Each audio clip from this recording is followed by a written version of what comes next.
Әлбетте, бұл мәселе қазіргі таңда өте жоғары деңгейде тұрған мәселе. Себебі пайғамбар саллаллаху алейхи уассалам айтқан еді бір хадисінде, имам Әл-Хаким риуаят ететін 5 түрлі қасиетті айтады. Сол 5 түрлі қасиет адамдарда пайда бола бастаған кезде, кейін оның артынша оның зияндары болады. Соның ішіндегі бір қасиет пайғамбар саллаллаху алейхи уассалам айтады: сендер қашаннан бастап ұят сендерден жоғалған кезде, сендер зина нәрсе, зинамен, ұятсыздықпен айналса бастаған кезде, сендер түрлі ауруларды көресіңдер дейді пайғамбар саллаллаху алейхи уассалам. Сендердің аталарың ауырмаған бұрын соңды ауруларды көресіңдер деп пайғамбар саллаллаху алейхи уассалам айтқан хадистер бар еді. Пайғамбар саллаллаху алейхи уассалам айтады, қайбір мекенде күнәлар көбейе бастаса, адамдардың ақысы желініп, қарапайым жаңағы саудаға қатысты да саудагерлер тараздан жей бастаған кезде, олар не істейді? Зұлымдықты көре бастайды өздеріне қатысты. Өздеріне қатысты әділетсіздікті көре бастайды. Қайбір жерде осы зорлық, зомбылық, манағы зина, ұятсыздығын көрсе, ол жерде кенеттен ауа райының өзгерісін күте беріңіздер деп пайғамбар саллаллаху алейхи уассалам айтқан қатты өзгерістері бар еді. Яғни қарап отырсаңыз, бүкіл бей-берекеттің басы неден басталып тұр? Негізі асылында күнәдан басталып тұр.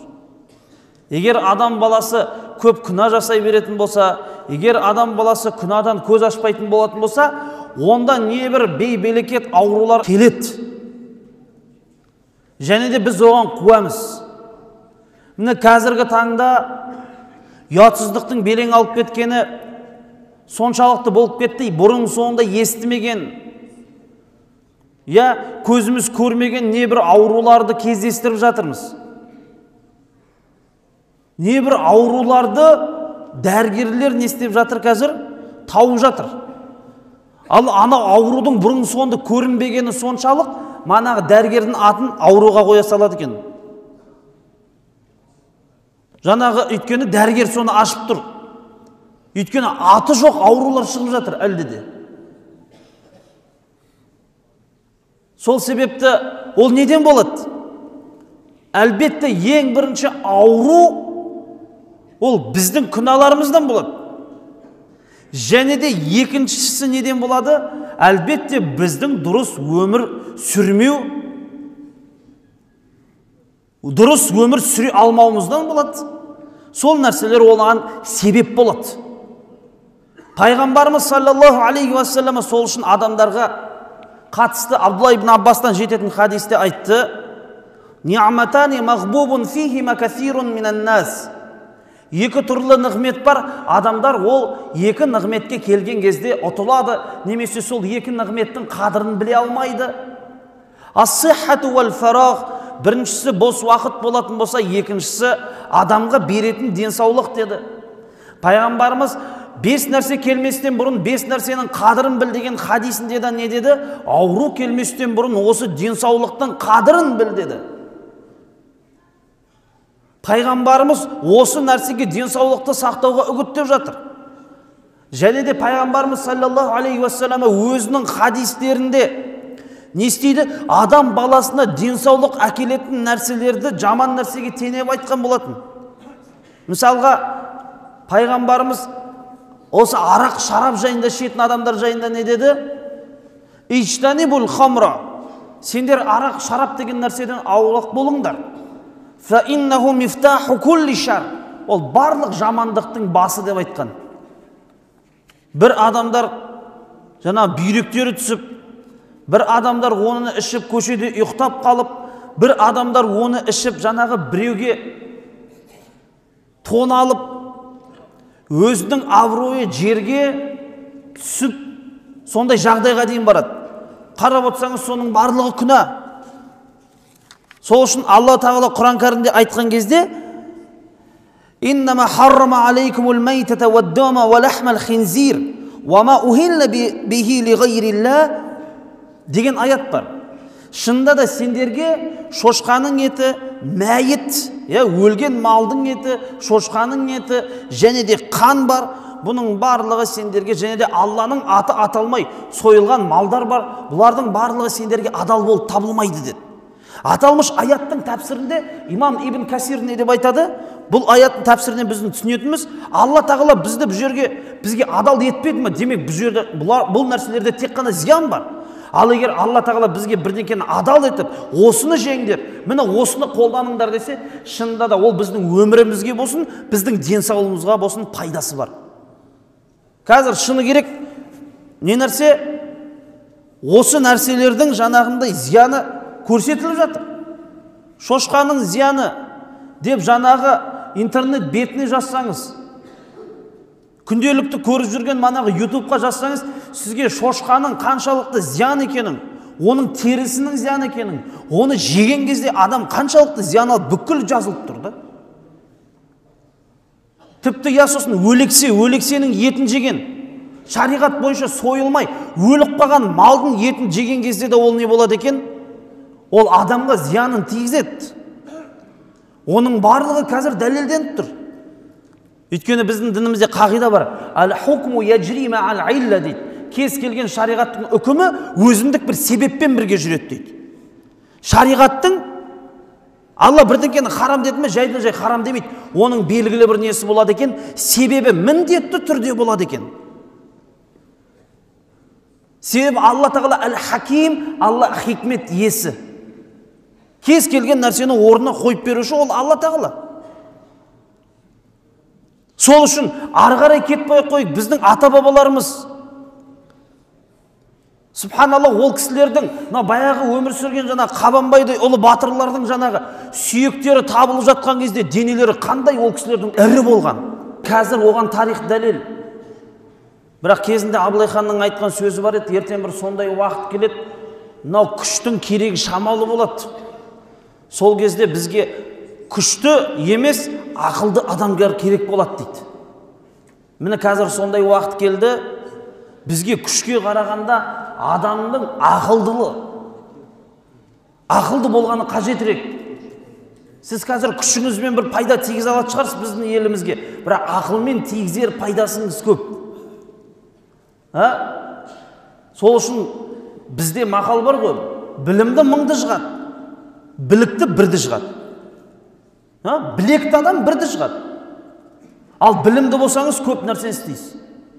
Сол үшін пайғамбар саллаллаху алейхи уассалам тағы да бір хадисінде осы момын мұсылмандар жайында айтқан кезде пайғамбар саллаллаху алейхи уассалам айтады: «Әл-муъминул қауиюн хойрун ва ахаббу илаллахи минал муъминид даиф». Шынында да күшті мұсылман ол әлсіз мұсылманға қарағанда әрде қайда қайырлы және де Аллаға сүйкімді дейді. Бұл жерде күшті деп білекті де айтып жатыр дейді ғалымдарымыз. Бірақ тек қана білекпен емес, мынау ойымен да, жүрегіндегі тақуалығымен да күшті болған адамды айтып жатыр дейді. Себебі адамның жүрегінде Аллаға деген қорқыныш болмаса, ол адам бас көп нәрселерден қорқатын болады. Ал Алладан қорқатын адам тек қана Алладан қорқып басқа нәрселерден қорықпайтын болады.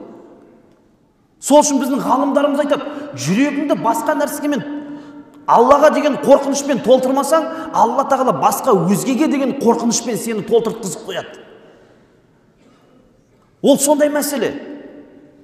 Сол себепті жаңағы ең бірінші білекті де емес, адам жүрегіндегі тақуалықты да ойлау керек. Пайғамбарымыз саллаллаху алейхи уассалам өзі қандай денсаулығы мықты болған, денсаулығына қалай қараған пайғамбар салсам. Тіпті пайғамбарымыз мынау шатаспаса Мекке қаласында бір үлкен күресші болғанда, палуан, аты Рук'ана деген. Рук'ана үлкен палуан, ешкім ана кісіні ала алмайды. Ешқашан біреуден жеңіліп көрмеген үлкен дәу алып жігіт. Сол күні пайғамбар саллаллаху алейхи уассалам не істейді?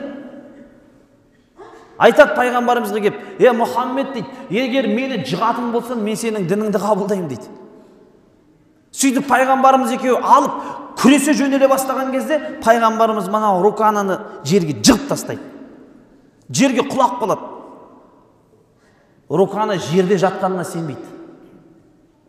Мұхаммед күте тұр. Мынау бірінші қате болды, мен байқамай қалдым мынаны. Мынау не болып қалды? Дұрыс болмай қалды. Кел, тағы да бір рет күресейік дейді. Тағы да күресе кеткен кезде пайғамбар саллаллаху алейхи вассалам тағы да оны алып ұрады жерге. Жерде жатады, сол кезде айтады: "Я Расулалла, я Алланың елшісі, сенің Мұхаммед, яғни Алланың елшісі екеніңді мойындаймын" дейді да. Сол кезде пайғамбар саллаллаху алейхи вассалам мына руканың қолынан ұстап алады да айтады: "Мен саған бұдан өткен кереметтер көрсетемін қазір" дейді. Сөйтіп екеуі далаға шығып кеткен кезінде пайғамбар саллаллаху алейхи вассалам оны бір жермен өткізіп жатқан кезінде үлкен алып жаңағы талдар тамырларын жер астынан шығарып алып пайғамбарға қалай жүріп келіп: "Ассаламу алейка я Расулалла" деп пайғамбарға сәлем беріп жатқанда руканы да көреді. Пайғамбарымыз осындай мұғжизаттар көрсеткен. Мынау Али радиаллаху анху деген кішкентай ғана сахаба, үлкен емес, Омар сияқты да. Бірақ ол кісінің қылышы 80 килограмм тұғында. 80 килограммды қылышты кішкентай бойлы Али радиаллаху анху көтеріп жүр. Зүл фақыр, басы екіге бөлініп кеткен. Қылышының аты, қылыш қатып қойып қойған, Зүл фақыр деген. Сол кезде жұрттар ойлайды: "Али, қой" деп. Бір жекпе-жек болатын болса айтады екен: "Али, қоя сал, бармай-ақ қой" деп. Сол кезде барады, жаңағы бірге бір шыққан кезде Али радиаллаху анху алады да жығып тастайды екен да. Али радиаллаху анху алып жығып тастайды екен.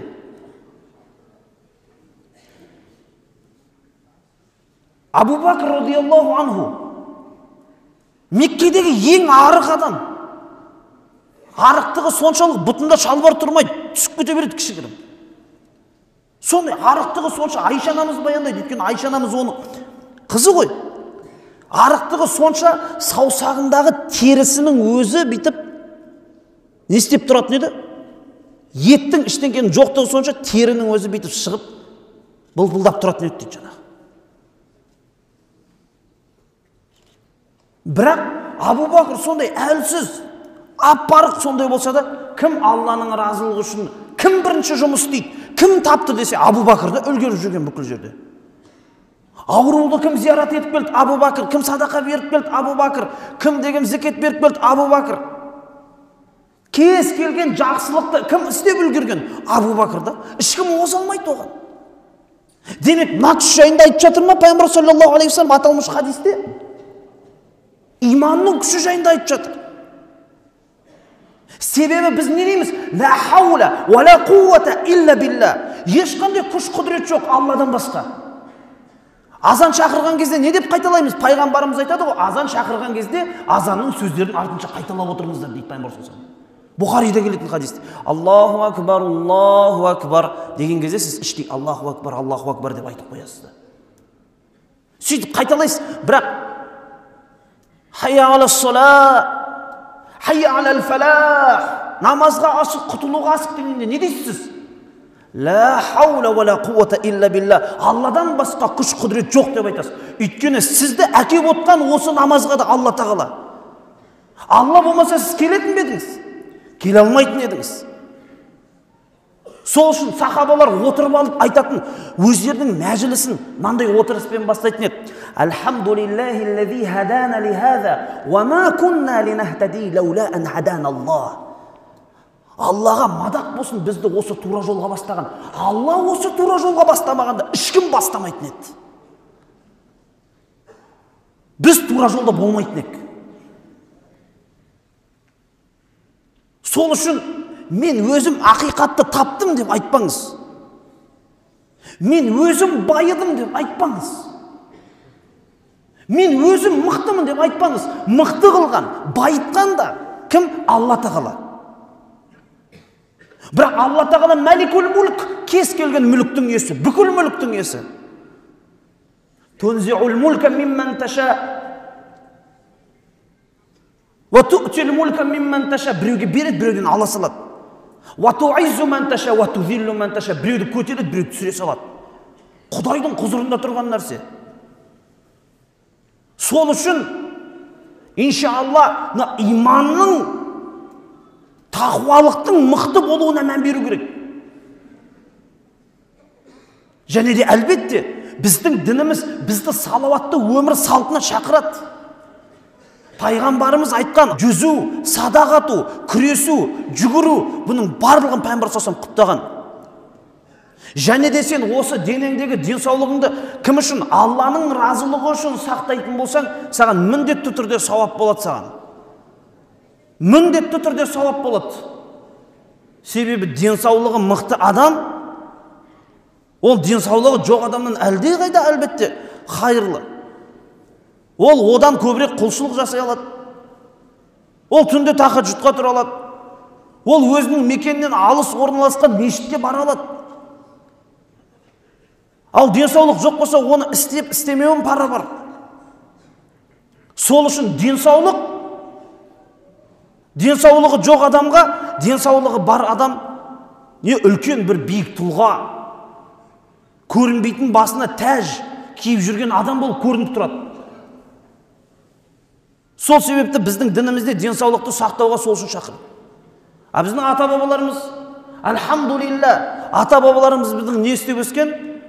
Біз қазір сол неден алыстап кеттік қой, сол баяғы қымыз, шұбат, айран, таза өнімдерден ажырап бара жатырық. Тіпті боса да ішкіміз келмейді ғой біз оларды. Боса да ішкіміз келмейді біз оларды. Субханалла, біздің ата-бабаларымыз баяғыда қабанбай үлкен 80 жасқа келіп қатты қартайған шағында оның қарсылас әскерлері келіп қабанбай жекпе-жекке шақырады. Қабанбай жекпе-жекке шық дейді. Әйгілі Қабанбай, Бөгенбай, Шапыраш Наурызбай деген. Біз естіген бұл шынайы кейіпкерлер біреудің қиялынан шыққан адамдар емес. Сол кезде қатты ауырып жатыр дейді Қабанбай. Ал екінші жақта жекпе-жекке шығайын деп жатқан бір жап-жас күші тасып тұрған бір жігіт екен. Қабанбайдың ауырып қалғанын пайдаланып, Қабанбай жекпе-жекке шық деп айтады дейді. Субханалла, біздің ата-бабаларымыз намысты ғой. Қабанбай, мәлкім дүниеден өтіп кететін шығарсың, қой, аны жекпе-жекке шықпай-ақ қой, деніңнің саулығын ойна десе, Қабанбай атамыз айтады ғой, жоқ, ана кісі мені шақырды ма, мен барам деп айтады. Мен үстіме тек сауытты мінгізіп, қолыма найзамды ұстатып жіберіңдер де мені атқа мінгізіп жібере салыңдаршы дейді. Ауырып жатыр, атқа мінуге шамасы жоқ. Сөйтіп аттың үстіне Қабанбай атамызды мінгізіп жібереді. Қабанбай атамыз қанша жекпе-жек өткізген? 100-ден аса жекпе-жек өткізген. Ол жердің жекпе-жегі жаңағындай не емес, жаңа головкитлардың жекпе-жегі емес қазір. 35 рет нокаут берген, жаңа 40 рет жеңілген, 2 рет ничья болған деген ондай результат жоқ. Ол 100-ші рет шығып отырмaz, значит ол әлі тірі да.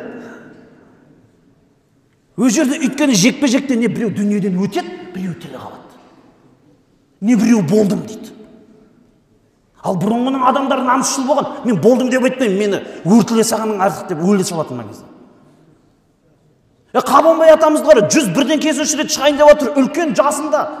Сол кезде манағы екі ат қой, екі жақтағы келетқан. Екеуі бір-біріне жақындап келген кезде Қабанбай атамыз серпіп, найзасын бір серпіп жібереді. Сөйтіп аттары өтіп кетіп, бұрылып жатқан кезде мана қарама-қарсы атта отырған жауынгер құлайды ғой аттан. Сол Қабанбай атамыз айтады дейді, шіркін, қартайып қалыппыз ғой, баяғыда бұрылмай жатып құлайтын еді деп айтады дейді.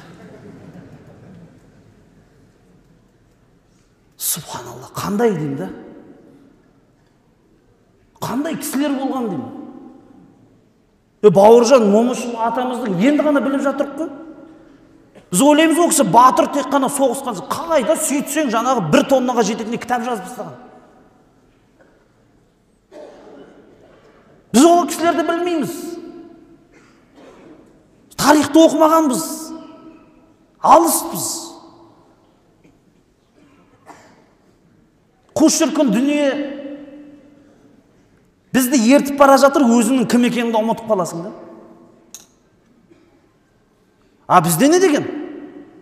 Жет атасын білмеген жетесіз. Жет атасын білмеген жет. Неге? Өйткені адам баяғы аталарына қалап, өзінің әкелеріне қарап не істейді? Шабыттанады, шабыт алады, үлгі алады. өзінің кім екенін ұмытпайды. А ол кісілер неге ондай болған? Ең бірінші Құдай қолдап тұр. Екіншіден, ол кісілер мына денсаулықты күткен. Денсаулықтың арқасында өмір сүрген. Сол үшін мана не дейді? Жаңағы 70 бай, 80 бай, 90 бай, 100 бай, жүзбектер болған. Шынымен болған. Өйткені денсаулық жақсы. Денсаулық мықты. Денсаулықтарынан естіген қарай берген.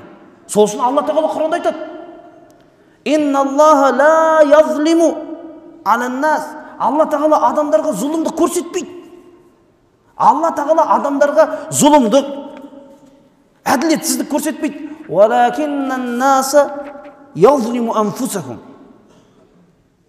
Керісінше адамдардың өздері өз-өздеріне зұлымдық көрсетіп жатыр дейді Алла Тағала. Мен ба? Жоқ. Олар өз-өздеріне зұлымдық көрсетіп жатыр. Мен емес. Бірақ білеміз ғой біз, денсаулығың 100 жерден мықты болса да, Алла Тағала ауыртам десе ауырта салады. Сол үшін ауру, шипа да ол Аллаху Субханаху ва Тааладан болады. Сол үшін қазіргі таңдағы ішіп жүрген, адамдардың ішіп жүрген арақтар, адамдардың ішіп жүрген шараптар, мынау қазір көп адамдардың тартып жүрген темекілер, атып жүрген шақша насыбайлар, оның барлығы дінімізде рұқсат етілмеген дүниелер, нәрселер. Және де оны тастауға болады. Бір рет осы жерде уағыз түсіріп жатыр. Сөйтіп уағызда манағы темекімен жаңағы адамның жаңағындай ататын шақша дейді, соның зияны жайында уағыз айтып жатыр. Сөйтіп оны біз мынау өзіміздің әдейі арнайы осы уағыздар түсіріліп жатып, ол YouTube желісіне салынады. Сөйтіп манағы сол жайында айтқан тақырыпты бар ғой, көп адам көрген да. Басқа тақырыптарды аз адам көрген. Құдайдың мейірімділігі, пайғамбардың сүннеті деген тақырыптарды аз адам көреді да. Ал манағы видеоны 60 мың адам ба сондай көрген да. Сөйтіп астын оқып жатсам біреу жазып кетті: 2 жыл шексең тастайсың, бірақ 8 жыл, 10 жыл шексең қайдан тастайсың, сен тастай алмайсың деп қояды жаңа. Сөйтіп жазып қойыпты да, көріп жүр. 23 жыл, 30 жыл сол зиянды нәрсені шегіп, оны қолданып жүріп кейін тастаған адамдар өте көп. Аллаға тәуекел етіңіз, Алланың жәрдемі сізге келеді. Және де өзіңіз де не болыңыз, мықты болыңыз.